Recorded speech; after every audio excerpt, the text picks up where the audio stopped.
April 23, 1967. A man named James Earl Ray hid in a bread truck and escaped Missouri State Penitentiary. He was serving 20 years for armed robbery. The system had him. The system let him go. For 11 months, he disappeared into America.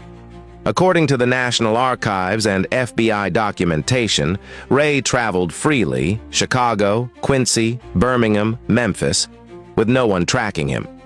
He had money, possibly $30,000 from an unsolved bank robbery.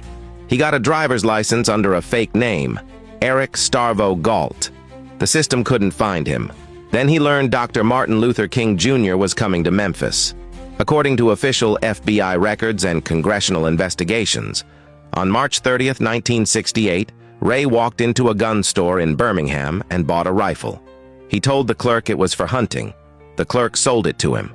No questions. 2 days later, April 2nd, and he drove to Memphis. He checked into a rooming house under another fake name. He waited. April 4th, 1968, 6:05 p.m. Dr. Martin Luther King Jr. stood on a balcony at the Lorraine Motel. One shot from a bathroom window, from a rifle purchased by an escaped convict the system said it was looking for but couldn't find. Here's what shakes me. The man who assassinated the greatest voice for justice in American history should have already been locked in a cell. According to documented FBI records, Ray escaped prison in April 1967. King was murdered 11 months later, April 4th, 1968. That's 11 months, 335 days, nearly a year. The FBI's largest manhunt in history found him in London 2 months after the murder.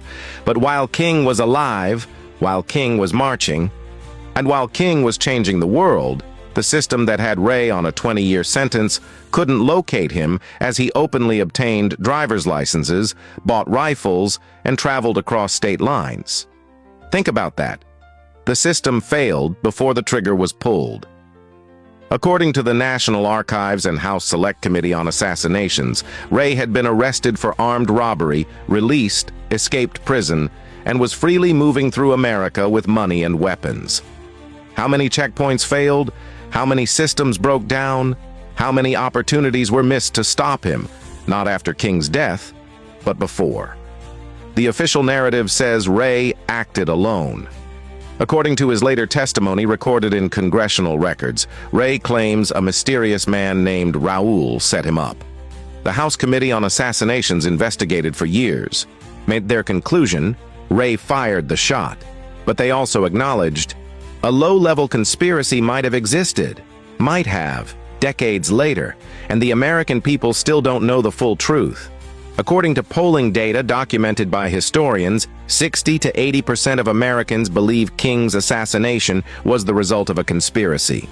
But we'll never know. Why? Because Ray pleaded guilty and waived his right to a trial. No jury, no public evidence, just a guilty plea and a 99-year sentence. And America moved on. Dr. King was murdered on April 4th, 1968. 4 days later, his assassin was still wanted. By June 8th, 1968, over 2 months later, Ray was finally arrested at London's Heathrow Airport. According to FBI records, the largest investigation in FBI history had to go international to catch a man who should have never left America in the first place.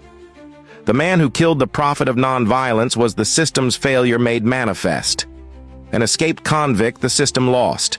A convict who became an assassin. An assassin who killed the man fighting to transform that very system. And we called it justice. A guilty plea. 99 years. Case closed. But the question that haunts me, that should haunt every American, what if the system had done its job? What if Ray had been caught in those 11 months? What if the escape hadn't happened? What if the system that was supposed to confine him actually confined him? Dr. King would have lived. Not forever, but long enough to see the Civil Rights Act, long enough to see voting rights legislation, long enough to continue his work. Instead, we have a dead martyr and a closed case and questions that will never be answered because a man was allowed to escape. And allowed to move freely, allowed to buy a rifle, allowed to stand in a bathroom and fire one shot that silenced the greatest voice for justice America has ever known. According to Dr. King's own words, spoken before his death, "Darkness cannot drive out darkness. Only light can do that." But what happens when the system designed to protect the light is the darkness? Dr. King would have been 95 this year. But he wasn't allowed that. The system that failed to keep Ray imprisoned also failed to keep him alive. This Black History Month, remember not just that he died. Remember that he died because systems failed.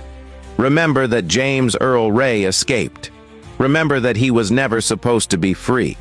And remember that even now, we don't know the full story of how freedom became his weapon and America's shame. Drop a comment. Tell me, if Ray had been captured those first 11 months, do you think the story would be different? Because I think America does.